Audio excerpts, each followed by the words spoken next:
Hey guys, what's up? In this video, I'm going to show you how to install Siri in Realme Note 50 device. So basically all you guys have to do, just go to Play Store and then search for voice access.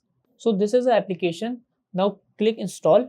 Basically it is a 30 MB file and it doesn't take many time to install. So just click on open.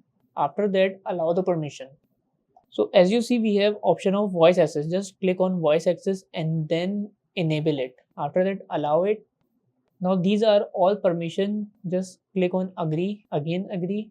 After that, click on allow and then tap to done. Now scroll it down. So just click on first one and then click continue. Just tap on while using app. After that, click continue, again continue. These are all basically permissions and then click allow. After that, again click continue, one time continue again and continue again. Now that's it. So just click on finish. So as you see, the voice access is now open. Now if you want to check it, all you guys have to do, just tap one time. Now open Facebook.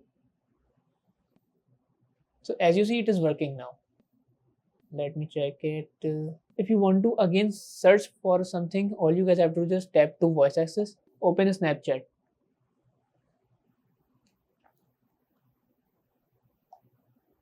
See, this is working perfectly. So this is how we can enable Siri in Realme Note 50 device. That's it about the video. If this video helped you guys, kindly like the video and follow us for more tips and tricks. See you guys in next video. Take care.